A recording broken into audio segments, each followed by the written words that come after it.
Lead pencil बनाने में प्रयोग होने वाला पदार्थ कौन सा है? लेड पेंसिल बनाने में प्रयोग होने वाला पदार्थ कौन सा है? तो लेड पेंसिल बनाने में जो पदार्थ प्रयोग होता है वह है ग्रेफाइट। ग्रेफाइट की अगर बात करें तो प्राकृतिक ग्रेफाइट का उपयोग कई तरह से किया जाता है, जैसे पेंसिल बनाने से लेकर के बैटरी बनाने तक इसका प्रयोग किया जाता है। पेंसिल इसका उपयोग जो होता है पेंसिल लेड में किया जाता है। ग्रेफाइट का नाम जो सबसे पहले किसने लिया था? तो अब्राहम गोटलोब। नोट कर लीजिए कि ग्रेफाइट का नाम सर्वप्रथम अब्राहम गोटलोब वर्नर ने 1789 में रखा था। कब रखा था? 1789 में। 1789 में एजी वर्नर ने रखा था। नोट कर लीजिएगा कि एजी वर्नर 1789 में इन्होंने रखा था। यह कार्बन का अपरूप है। ग्रेफाइट विद्युत का भी सुचालक होता है। नेक्स्ट अगर हम बात करें अभ्रक की, अगर बात करते हैं अभ्रक की बात करें तो अभ्रक का उपयोग विद्युत उद्योगों में विद्युत संवाहन, ऊष्मीय संवाहन, संधारित्र में किया जाता है। हीटर, लैंप, खिड़कियों में सजावटी पैनल आदि जगहों पर अभ्रक का प्रयोग किया जाता है। और कार्बन की अगर हम बात करें तो दुनिया में लगभग हर उद्योग में कार्बन किसी न किसी तरह से उपयोग में किया जाता है। इसका उपयोग कोयले, मीथेन गैस और कच्चे तेल आदि में के रूप में किया जाता है। ईंधनों के रूप में कार्बन का प्रयोग किया जाता है। कोयला की अगर बात करें तो कोयला कार्बन का एक रूप है। कोयला जो है कार्बन का ही एक रूप है, जिसका उपयोग ताप विद्युत संयंत्रों में तापीय ऊर्जा प्रदान करने ग्रामीण क्षेत्रों में घरेलू खाना पकाने आदि में किया जाता है। कोयले का प्रयोग। तो उम्मीद है इस प्रश्न का आंसर आपको मिल गया होगा कि ग्रेफाइट होता है। बढ़ते हैं आगे, देखते हैं अगले प्रश्न को। मानव शरीर के किस अंग से रक्त शुद्ध होता है? तो मानव शरीर के जो इस अंग से रक्त शुद्ध होता है उसको हम वृक्क बोलते हैं। इस प्रश्न का सही आंसर होगा वृक्क। वृक्क की अगर हम बात करें तो वृक्क के बारे में आप सभी लोग जान लीजिए कि इसका जो वजन होता है यह 140 ग्राम का होता है। नोट कर लीजिएगा कि इसका वजन जो होता है वृक्क का 140 ग्राम का होता है। और इसके बाहरी भाग को कार्टेक्स कहते हैं और भीतरी भाग को मेडुला कहते हैं। और प्रत्येक वृक्क जो बना होता है लगभग 1,30,00,000 वृक्क नलिकाओं से बना होता है, जिन्हें नेफ्रॉन कहते हैं। और नेफ्रॉन ही वृक्क की कार्यात्मक इकाई होती है। पूछा जाता है कि वृक्क की कार्यात्मक इकाई क्या है, तो वह नेफ्रॉन होता है। इस चीज को आप लोग नोट कर लीजिएगा। और नेफ्रॉन में क्या होता है, प्रत्येक नेफ्रॉन जो होते हैं एक छोटी सी प्याली नुमा रचना से बनी होती हैं, जिसे बोमन संपुट कहा जाता है। तो अगर पूछ लिया कि बोमन संपुट क्या होता है तो आप उसको बोलिएगा कि नेफ्रॉन की कार्यात्मक इकाई होती है। एक नेफ्रॉन की प्याली नुमा रचना होती है। अब यहां पर बात हुई है कि रक्त को शुद्ध करने के लिए, तो आप एक चीज ध्यान दीजिएगा कि रक्त को जो वृक्क होता है प्रति मिनट औसतन 125 ml अर्थात दिन भर में 180 लीटर रक्त का यानी ब्लड का फिल्ट्रेशन करता है, जिसमें 1.5 लीटर मूत्र रोजाना बनता है। बाकी जो होता है फिल्ट्रेशन जो होता है वापस रक्त में अवशोषित हो जाता है। अब सामान्य मूत्र में अगर हम बात करें तो 95% जल होता है, 2% लवण होता है और 2.7% यूरिया होता है और 0.3% यूरिक अम्ल होता है। मूत्र का हल्का जो पीलापन होता है मूत्र में उसका कारण होता है यूरोक्रोम। ये सब चीजें आप सभी लोग नोट कर लीजिए।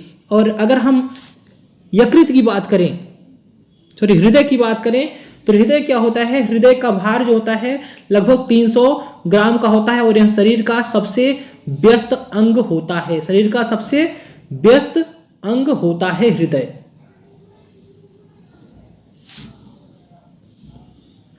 फेफड़े की बात करें तो फेफड़ा जो होता है श्वसन के लिए होता है। फेफड़ा जो होता है हमारा श्वसन के लिए होता है। आंत जो होता है पाचन क्रिया में कार्य करता है। आंत दो प्रकार की होती है, एक छोटी आंत और एक बड़ी आंत होती है। नेक्स्ट क्वेश्चन को देखते हैं। आकाशीय पिंडों को देखने के लिए किस यंत्र का उपयोग किया जाता है? आकाशीय पिंडों को देखने के लिए किस यंत्र का प्रयोग किया जाता है? तो आप सभी को बता दें कि आकाशीय पिंडों को देखने के लिए जिस यंत्र का उपयोग किया जाता है उसको बोलते हैं टेलीस्कोप।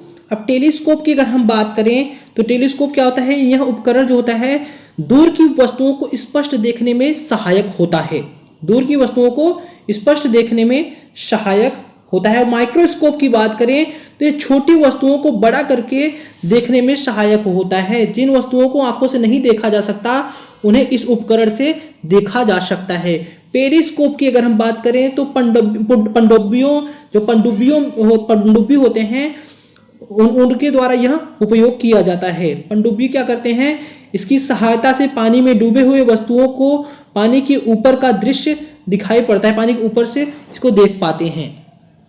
नेक्स्ट है स्टेनलेस स्टील बनाने के लिए निम्नलिखित में से किस धातु का उपयोग लोहे के साथ किया जाता है। अब यहाँ पे आप देखिए प्रश्न कैसे बन रहा है, आप सब यहाँ पे कैसे बना सकते हैं। स्टेनलेस स्टील का प्रयोग, यहाँ पर स्टील बनाने के लिए निम्नलिखित में से किस धातु का उपयोग लोहे के साथ किया जा रहा है। तो यहाँ से पूछ सकता है स्टेनलेस स्टील में किन धातुओं का प्रयोग हुआ रहता है, तो लोहे का प्रयोग हुआ रहता है। और किसका प्रयोग हुआ रहता है, क्रोमियम का प्रयोग हुआ रहता है।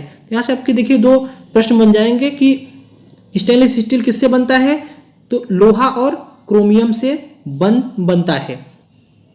क्रोमियम और लोहे से कौन सी स्टील बनती है, कौन से धातु बनता है या पदार्थ बनता है, तो स्टेनलेस स्टील बनती है। ऐसे प्रश्न आपसे बनेंगे। नेक्स्ट, रक्त से संबंधित हीमोग्लोबिन में कौन सा जटिल प्रोटीन पाया जाता है। तो रक्त में से संबंधित जो हीमोग्लोबिन की अगर बात करें तो हीमोग्लोबिन में लौह तत्व अर्थात कि आयरन पाया जाता है। और हीमोग्लोबिन का जो कार्य होता है मुख्यतः यह क्या करता है, हमारे शरीर में ऑक्सीजन को पहुंचाता है और कार्बन डाइऑक्साइड को बाहर निकालता है। और लौह तत्व अर्थात कि आयरन की कमी से निमोनिया रोग हो जाता है, जिसे रक्त अल्पता कहते हैं हिंदी में। नेक्स्ट क्वेश्चन, किस विटामिन से हड्डियों को मजबूती मिलती है। बात आती है विटामिन की, तो किस विटामिन से हड्डियों को मजबूती मिलती है, तो आप सभी को बता दें कि विटामिन डी से हड्डियों को मजबूती मिलती है। विटामिन डी क्या होता है, इसका जो रासायनिक नाम होता है कैल्सीफेरॉल होता है। और इससे क्या होता है कि हड्डियां मजबूत होती हैं। इसमें क्या होता है, जो होते हैं दूध और अंडे या सूर्य की जो प्रकाश होता है, सूर्य के प्रकाश में विटामिन डी मौजूद होता है। विटामिन ए की बात करें तो इसका जो रासायनिक नाम होता है रेटिनॉल, इसको बोलते हैं रेटिनॉल बोलते हैं। इसमें क्या, इसके संक्रमण से होता है, रतौंधी हो जाती है और जैसे आंख से संबंधित बीमारियां होती हैं।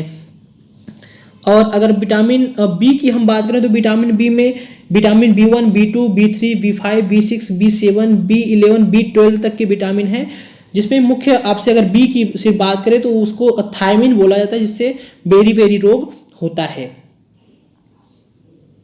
और अगर हम सी की बात करें, विटामिन सी की बात करते हैं तो विटामिन सी का जो रासायनिक नाम होता है एस्कॉर्बिक एसिड होता है। इससे स्कर्वी रोग होता है, मसूड़ों का फूलना, मसूड़े संबंधित रोग आदि होते हैं। दांतों से जो ब्लड आते हैं वो इसी विटामिन की कमी से आते हैं। उम्मीद है आप सभी लोग नोट कर लिए होंगे। बढ़ते हैं आगे। हास्य गैस का रासायनिक सूत्र पूछा गया है। हास्य गैस का रासायनिक सूत्र जो होता है N2O होता है। हास्य गैस का रासायनिक सूत्र N2O होता है। ऑप्शन नंबर 3 इस प्रश्न का सही होगा, आंसर N2O हो जाएगा। अब बात करें कि नाइट्रस ऑक्साइड इसको बोलते हैं। नाइट्रस ऑक्साइड N2O को लॉफिंग गैस क्यों कहा जाता है, क्योंकि सांस लेने पर इसका एक शानदार प्रभाव पड़ता है। इसमें हल्की मीठी गंध और स्वाद होता है। N2 को पहली बार अगर बात करें तो 1772 में, कब, 1772 में जे प्रिस्टले द्वारा संश्लेषित किया गया था। नेक्स्ट क्वेश्चन, निम्न में से कौन सी गैस उत्कृष्ट गैस नहीं है। उत्कृष्ट मतलब श्रेष्ठ गैस की बात की गई है कि श्रेष्ठ गैस नहीं होती है। तो उत्कृष्ट गैस की अगर हम बात करें तो उत्कृष्ट गैस में हीलियम आता है, नियॉन आता है, आर्गन, क्रिप्टन, जेनॉन, रेडान आदि आते हैं जो कि उत्कृष्ट गैस होते हैं। अक्रिय गैस, इसको अक्रिय गैस भी कहा जाता है। अक्रिय गैस या उत्कृष्ट गैस कहा जाता है, उत्कृष्ट गैस कहा जाता है। जबकि इसमें उत्कृष्ट गैस नहीं है तो वह है ऑक्सीजन। ऑक्सीजन जो होता है वह उत्कृष्ट गैस नहीं होता। ऑक्सीजन या इसको प्राण वायु भी कहा जाता है, जो स्वादहीन एवं गंधहीन होता है। इसकी खोज जो है जे प्रिस्टले और CW सेले ने किया हुआ था ऑक्सीजन की। ऑक्सीजन मानव या अन्य जीवों के लिए बहुत ही महत्वपूर्ण गैस है, क्योंकि श्वसन क्रिया में हम ऑक्सीजन को अंदर लेते हैं और कार्बन डाइऑक्साइड को बाहर निकालते हैं। तो जीवों के लिए बहुत ही महत्वपूर्ण गैस है ऑक्सीजन। अक्रिय गैस की यहाँ पर बात की गई, अक्रिय या उत्कृष्ट गैस, तो इसमें से नहीं है कौन सी, ऑक्सीजन नहीं है। हमने आपको बताया सभी गैसों के बारे में, एक बार फिर से नोट कर लीजिए। हीलियम होता है, नियॉन होता है, आर्गन होता है, क्रिप्टन होता है, जेनॉन होता है, रेडॉन होता है। ये सब गैसें क्या होती है, उत्कृष्ट या अक्रिय गैस होती हैं। नेक्स्ट, बीसीजी टीके का उपयोग किया जाता है। बीसीजी टीके का उपयोग किया जाता है तपेदिक के लिए। तपेदिक जिसे हम ट्यूबरकुलोसिस या टीबी कहते हैं, माइक्रोबैक्टीरियम जीवाणु से यह होता है। तो इस प्रश्न का सही आंसर हो जाएगा तपेदिक। बीसीजी का टीका जो होता है तपेदिक की रोकथाम के लिए किया जाता है। आमतौर पर अभी इस समय बच्चों को लगाया जाता है टीबी को रोकने के लिए। तो इस वीडियो का जो है आखिरी प्रश्न ये रहा आप सभी के सामने स्क्रीन पर, निम्न में से सबसे भारी किरण कौन सी है।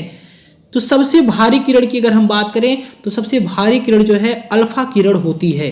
अल्फा के जो कण होते हैं सबसे भारी होते हैं। यह तब उत्पन्न होता है जब सबसे भारी तत्व का क्षय होता है। अल्फा और बीटा किरणें तरंगे नहीं हैं। जो अल्फा और बीटा किरण है, ध्यान दीजिए, अल्फा और बीटा किरणें जो हैं यह क्या है, इसमें तरंगे नहीं हैं। वे उच्च ऊर्जा कण हैं जिन्हें अस्थिर नाभिक से निष्कासित कर दिया जाता है। क्या है यह उच्च ऊर्जा कण है। बीटा के बारे में मैंने आपको बता ही दिया कि क्या होता है। गामा किरणें जो होती हैं विद्युत चुंबकीय ऊर्जा या फोटॉन की तरंगे गामा होती हैं।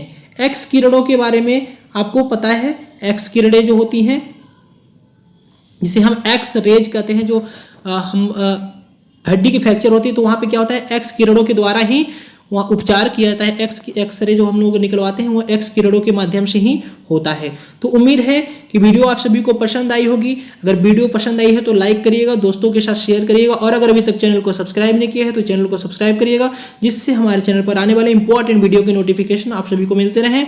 तो आज की क्लास को यहीं पर रोकते हैं, फिर मिलते हैं आप सभी से नेक्स्ट क्लास में। तब तक के लिए थैंक यू सो मच। जय हिंद, जय भारत।